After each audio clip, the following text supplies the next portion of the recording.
2 lectures ago, we did the basics of all the different radioisotope and nuclear transformations. And then last time, we talked about the radioactive units and how we measure radioactivity. And today is focused on health effects and health uses or medical uses of radioactivity and radionuclides. So we're talking about nuclear medicine today.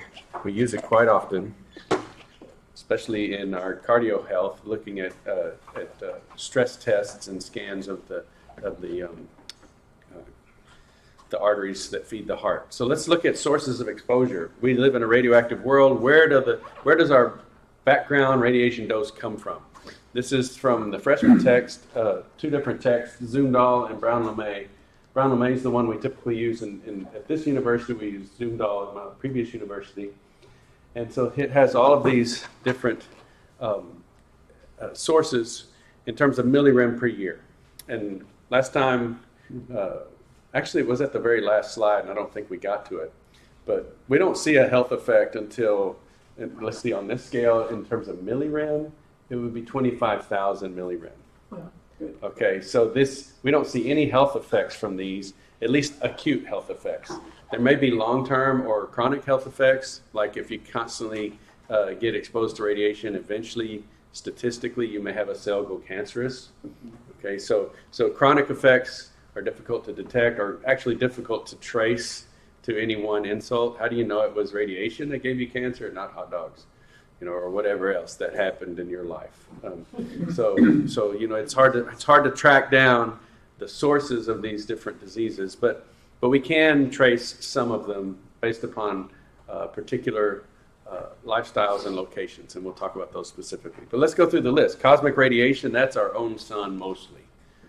So our sun is bombarding us with the products of fusion, because it's a fusion reactor, and it's violent. If you ever look at some of the videos of the solar flares and stuff, it's just ejecting material, it's blowing stuff out, but then gravity pulls it back in. Some of those small particles don't get recaptured by gravity. They have enough velocity that they can escape gravity. And so then they just go in a straight line and they come straight for Earth. Now, we would be dead. This planet would be sterile if we didn't have a magnetic field. So those magnetic field lines, if we didn't have a molten iron core that spins and makes a magnet that protects our planet, those charged particles go towards the poles and create our aurora borealis and the northern lights. And so we kind of talked about that before. That solar wind is hitting us with radiation. And if you're a pilot or a flight attendant, or you fly a lot for your job, your radiation dose is much higher than 50 millirem per year, because you're above the protective atmosphere. A lot of these particles bombard with nitrogen to make carbon-14, and they bombard oxygen and all kinds of things. So we have a protective atmosphere and a magnetic field that protects us. Then we have radioisotopes in the Earth that we're getting radiated by, and then bricks and mortar. And some rocks are more radioactive than others. So it's detectably higher in certain granites. And so the state capitol, that red granite, has a higher content of radioisotopes. And so they talk about that if you go on a Capitol tour in Austin, how our Capitol is radioactive. Really, all bricks and mortar and concrete are radioactive, but it's a little bit more than bricks and mortar in most buildings. So kind of interesting. And then human tissues, we have potassium in our body, we have carbon-14, we have a lot of radionuclides that we eat in our diet that show up. And then from air, breathing things in. So these are all the natural sources. So the carbon-14 and CO2, we're breathing that in, we're breathing that out. So 126 millirem per year from the natural sources. And then we've created devices that contribute to our background radiation, and that's on the right.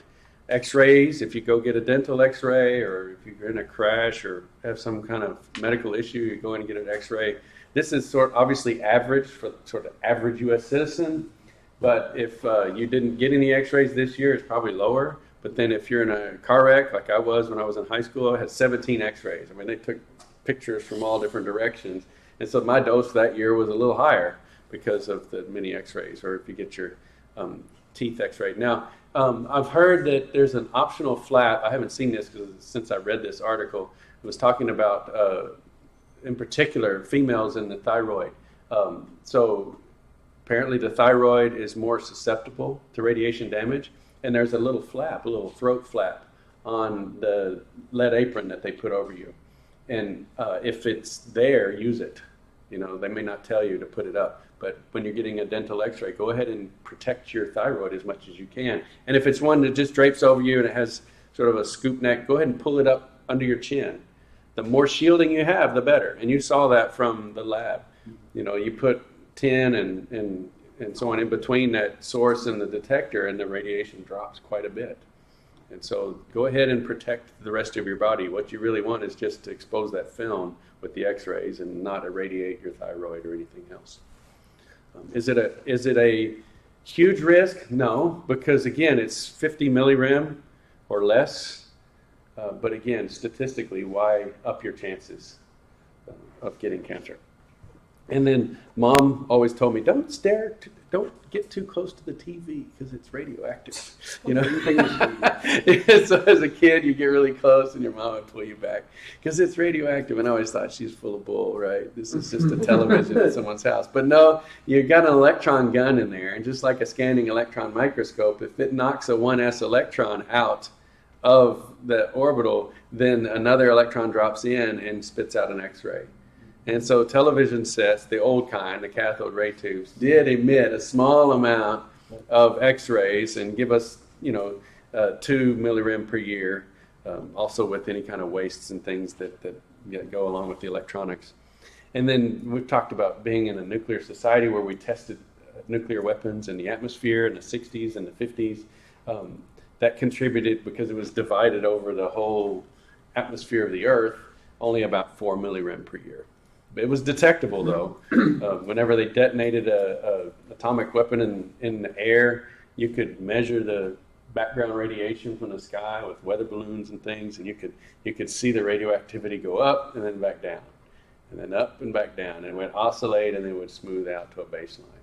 And so they could measure this wind of radionuclides going around the Earth as they would test these atomic weapons. And that led to an atmospheric test ban treaty between most of the nations that had atomic weapons, primarily U.S. and Russia.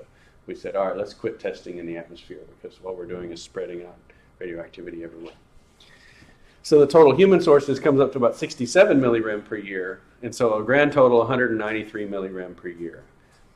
And then radon is not in any of these lists, and we'll discuss that. In particular areas, it can more than double that dose. So, are the TV monitors now, are they still radioactive? No, these are really low energy systems, LED lights and things like that. So there's really no X-rays coming out of our monitors anymore.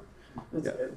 Now they used to use radium in watch dials, and then also airline dials, because they would phosphoresce. So you put the radioactive substance in the paint with a glow-in-the-dark substance.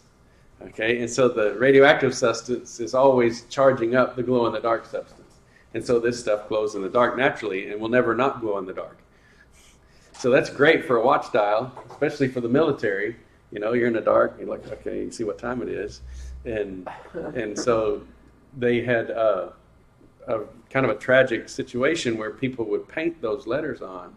And most people who do sign painting or fine painting, they lick the end of their brush to get it pointy. They put it in the paint and then they do their fine work, and they got tongue cancer because that thorium was on the brush and they were putting it on their tongue. And so it was an example of an acute exposure to radioactivity. So what do they use now? I don't know if they have found a better one than that. Yeah, and so again, the paint is radioactive and it's giving you a small dose, but it's a really small dose. Distance and shielding, it doesn't take much to get that off of your skin. And then if it's on the top of a watch, the radioactivity has to go through the body of the watch to get to your wrist. But touching it to your tongue, you're putting it right into your tissues, and that's a bad thing. They probably have better application methods. Yeah, they probably have inkjet printers, instead of artists. You hope. Yeah. I'm really impressed with. I know this is a little bit off topic. I won't dwell on it too much, but with the ability of inkjet printers to print at long distances. When I was in grad school, I was there a month early in Oregon, And I met some people at my church that had a pumpkin farm, and I was bored to tears. I wanted something to do, so they had me come out and drive a forklift at the pumpkin farm. So I drove a forklift for 2 days. The only reason it was only 2 days is because it was in the deep freeze, and this Texan has thin blood. There was no way I could survive in the deep freeze, and I got hypothermia the second night. The first night I was driving, I did what I thought was a great job, and then the next night I showed up for my shift, and she goes, "You did a great job. You didn't spill anything. You didn't wreck anything. Didn't get hurt. Your pallets were wrapped well." She said, "But the guy that does the day shift did 8 times what you did." And so I calculated how many pallets I needed to do per hour, and so I ramped up and tried to keep that pace. And by about 4 hours in, I had nausea, I had a headache, I was just cold. Yeah. But anyway, in the factory where the pumpkin pulp was going along, they had a little inkjet thing that would print the barcode on there and the expiration date and all that stuff. And it was about 2 to 3 inches away, and yet it was printing legible text and barcodes 2 inches away. I thought it was pretty cool. That's So pretty cool. inkjet technology is such that they could spray these letters on, and you wouldn't have somebody licking their brush and typing it in. So yes, technology has improved, but it'd be a crazy radioactive inkjet printer. That'd be interesting. Now, the radioactivity we've seen in the lab, even paper will stop alpha particles. So certainly your dead skin cells will stop alpha particles. So you could hold an alpha emitter in your hand and not receive too much of a dose. Again, time, you wouldn't hold it in there long, but you don't need to step away from that smoke detector in terror, okay? You can be smart about it. Don't stick it next to your skin, and certainly don't put it any place where there's a very thin layer of dead skin cells, like your lips, anywhere your mucous membranes and so on. Those don't have a very good dead skin cell coating, and so you wouldn't store that in your nose. Or your tongue, like they put it on their tongue, and there was very little shielding on their tongue. So don't lick the smoke detector, okay, and you'll be okay.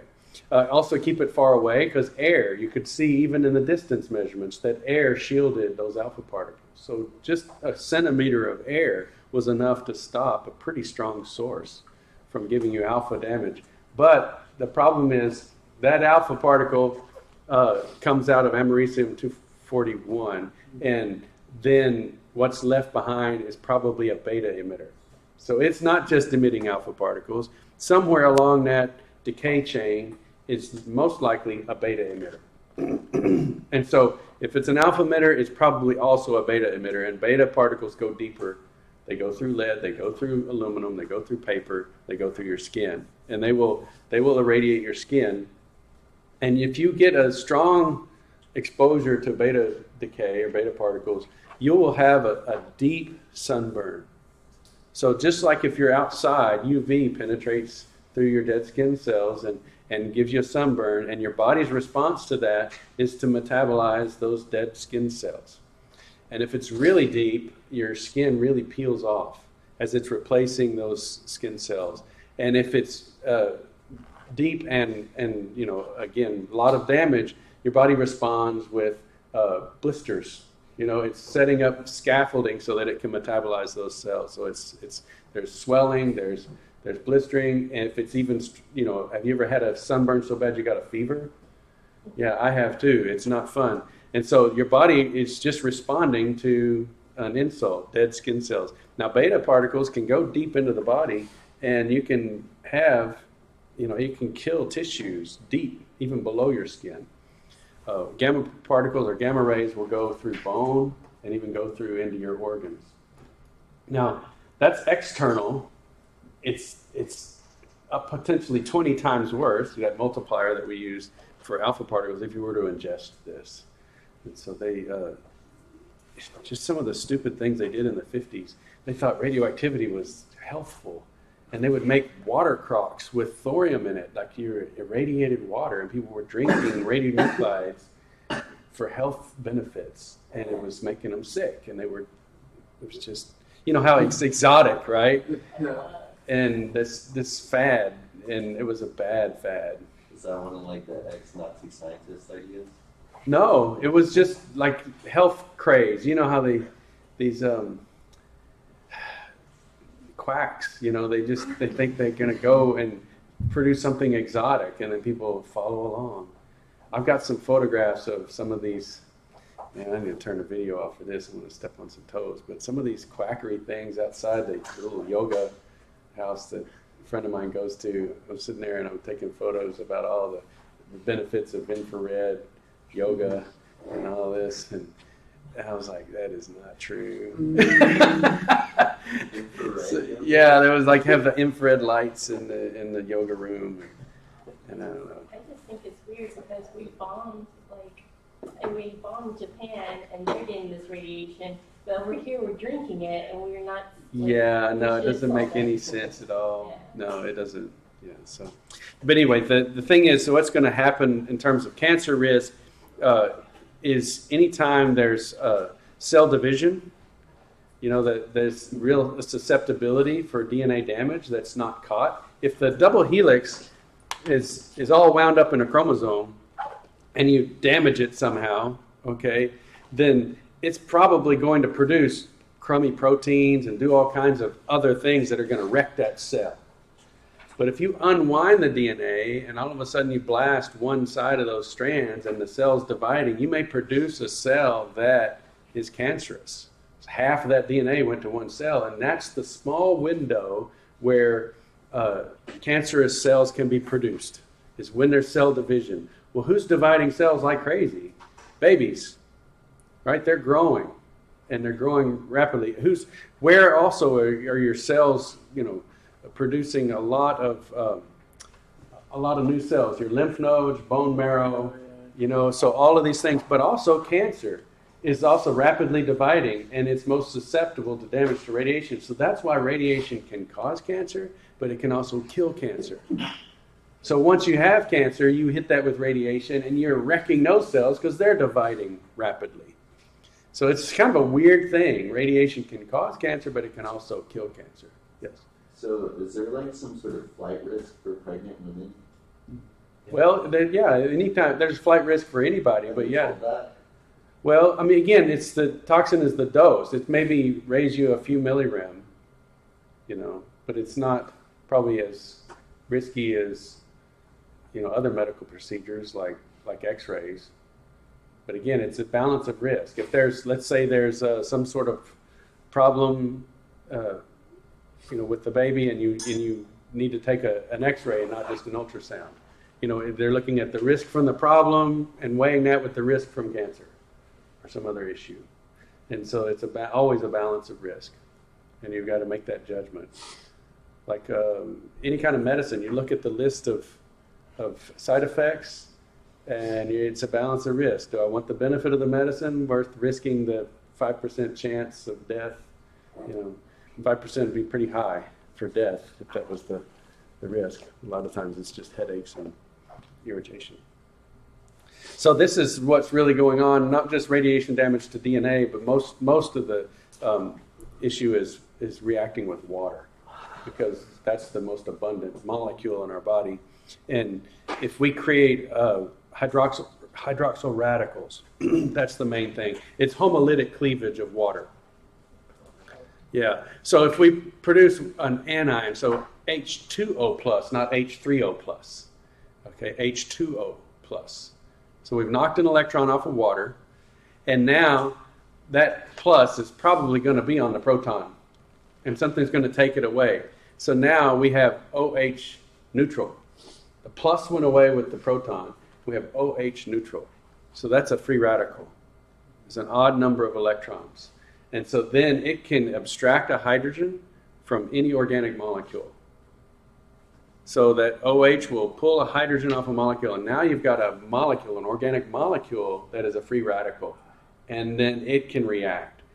So oxygen can do this, UV light can do this. These are sources of free radicals, and that's why we like antioxidants, vitamin C, vitamin E. These things will quench free radicals.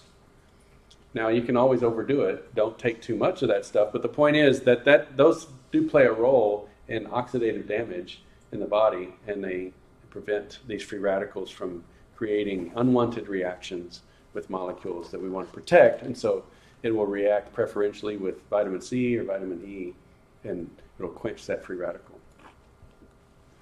So let's look at acute biological effects. Okay, these numbers are, I thought I changed them. These are off by a factor of 10 here. So that should be that, and that should be a mini.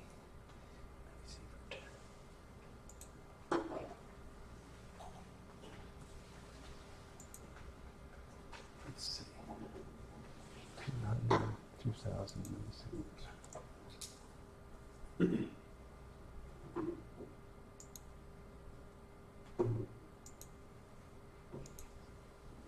Okay. Change them in one set of notes and not this one. And so this is, again, if you get an exposure to a radioactive substance, that would be an acute exposure. You know the time that you got exposed, you know the substance that you got exposed to. If you can identify the time and date, then that's an acute exposure. If you're adding up the background, then that's a chronic exposure. So this would be a known event. And if you have a film badge on that's being tracked, then you could look to see what the film badge dose was and then assume that that's a whole body dose. Okay? So that's why medical or rad techs wear a film badge. If they happen to be standing in front of the x-ray machine when it goes off, it's going to expose that film. And so then they go get that developed and they know how much it was exposed by the radiation and how much it had to be exposed to produce the densitometry measurement.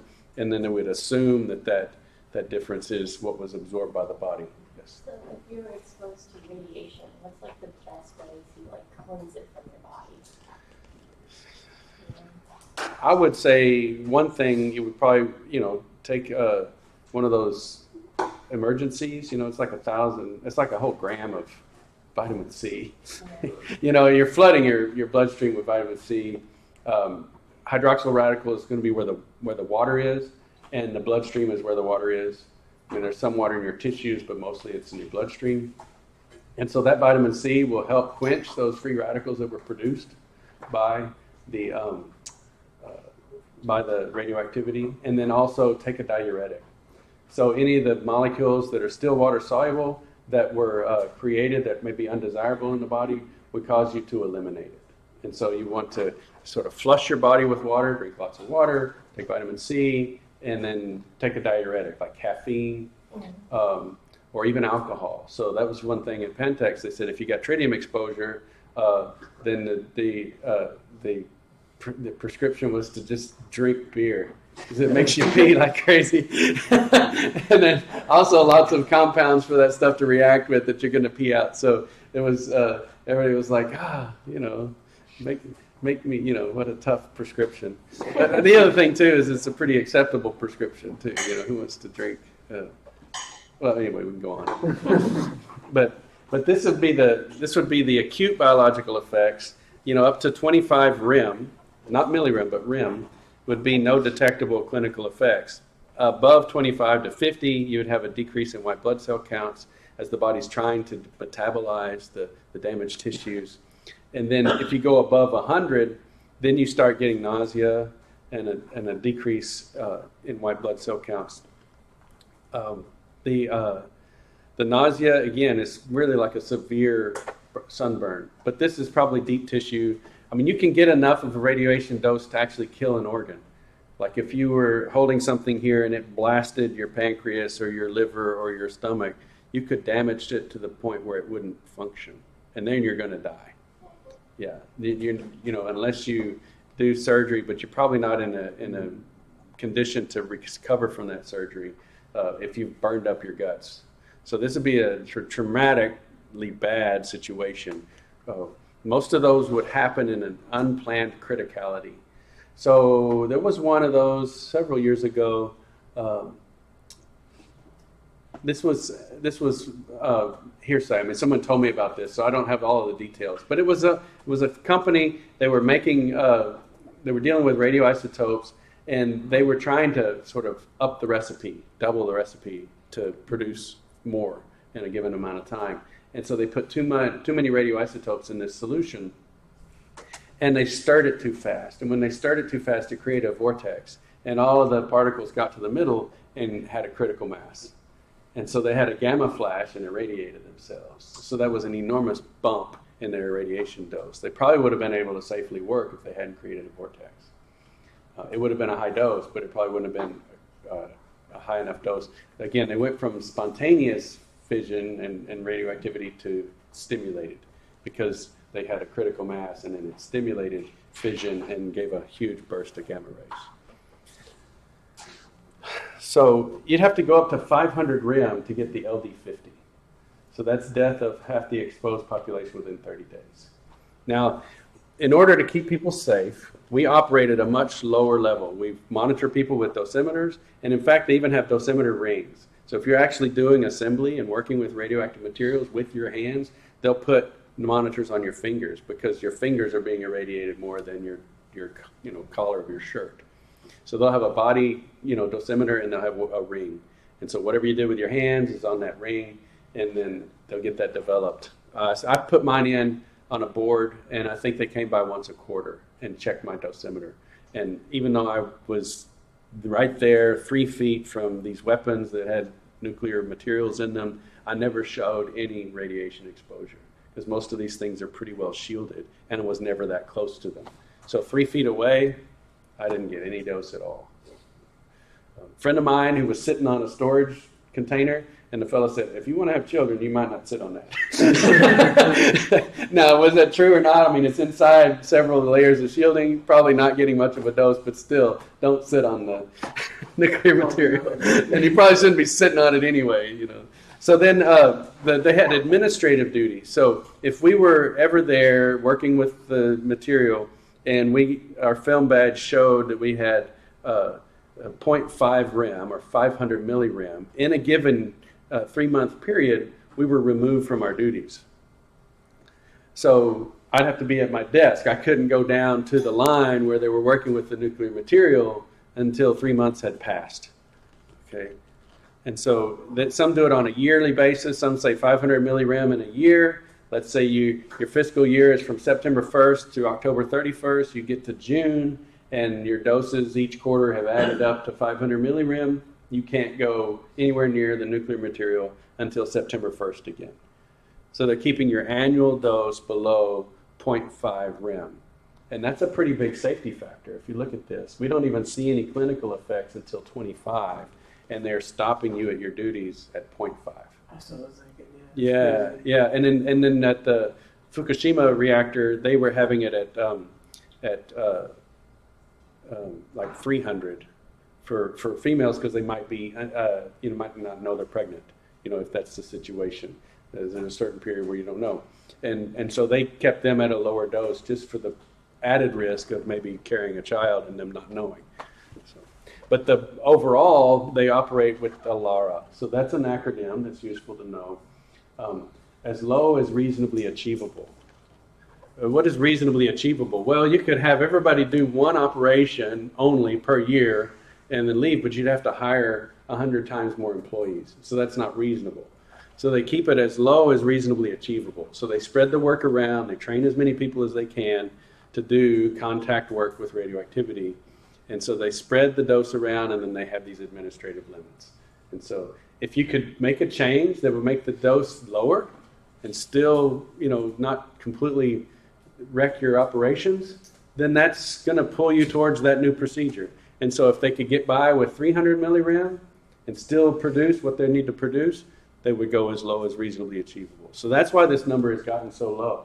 They've been able to work at lower and lower levels and still do what the business is that they need to do. So this is the most recent nuclear disaster that we've seen. 2011. Yeah, what was the year again? 2011, yeah. So it's been a while. There was an earthquake and a tsunami, and they had everything worked really well with the reactor itself, okay? So the earthquake happened, the seismic monitors registered that the earthquake happened, and they dropped the control rods into the reactor to stop the nuclear reaction. Now you can't stop it completely, but you can stop the criticality, so it's not warming up, it's starting to cool down. So, but it's still really hot. But anyway, the reactor scrammed, that's what we call it, scramming the reactor. It scrammed and started cooling down. It takes a long time for it to cool down, but it started cooling down.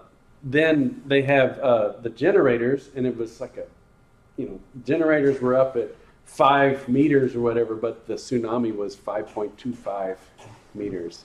And so this saltwater wave shorted out all their diesel generators. And the diesel generators were critical for this spot right here. This pool of water was recirculated using diesel power. This tube in the middle is where the reactor is. So this is the nuclear reactor. That's the pressure vessel. You have high pressure tubing going in and out, pulling hot water out to make power. So that worked well. The thing that caught them was the spent fuel pool. So after this reactor is gone for a while, and they monitor the process and say, okay, the fuel's getting a little bit old, let's refresh it. They open the top. This remotely controlled crane comes over. This little thing comes over, goes down in the reactor, pulls out a fuel rod assembly and sets it in that pool, and then puts in a fresh one. And so this is extremely hot. Remember those short half-life, like iodine-131 and all of those? They have really short half-lives, which means they're disintegrating like crazy. I mean, they'll kill you. They're so radioactive. And so they put that in that pool for a few months to a year and let that thing cool down a little bit. Let all those short half-life reactions go away, and then you have the longer half-life radioisotopes, and you can actually handle it outside. So they put it in water to take away the heat from these really short half-life reactions. And that water needs to stay there, because if that water's not taking the heat away, you may think about the thermal conductivity of water versus air. Okay. Now these fuel elements are ceramic. So you think about how good ceramic is. You put it in the oven, okay, you can cook in it, you can melt metal in it. Ceramic is great, very high melting point. Okay, so it's not necessarily that the fuel elements are going to melt, but they can get hot enough to thermalize water. So think about that. Water can be broken into hydrogen and oxygen with enough heat. And so when they can't circulate this water, the water starts to boil. Still not a problem, it's 100 C. And you can keep that ceramic at 100 C as long as you have water. But the level of the water starts dropping. Okay, and so the level is falling, and then you get exposed fuel. And then that exposed fuel, because you don't have the thermal conductivity of the water, gets superheated. And then the water on the surface gets thermalized. What's the interesting thing about thermalizing water? You go from water, you make 2 moles of hydrogen, 1 mole of oxygen. That's the perfect stoichiometric amount of hydrogen and oxygen. And that builds up here. So you have hydrogen and oxygen at the stoichiometric amount up in this metal building above the reactor. And all it takes is one initiating event, a little spark, anything, static electricity, the sun is shining on the top of this building, one photon comes through and breaks apart a hydrogen or an oxygen, and that's enough to create a chain reaction and blow the top of this building off. And so that's what the explosions were at the Fukushima reactor, was just the top of this building blowing off. And you can look on YouTube, and it's just a perfectly symmetric explosion. The square top of that building just goes straight up, because it was just perfectly symmetric, this explosion. Well, it didn't damage the reactor, it just blew the top of the reactor building off.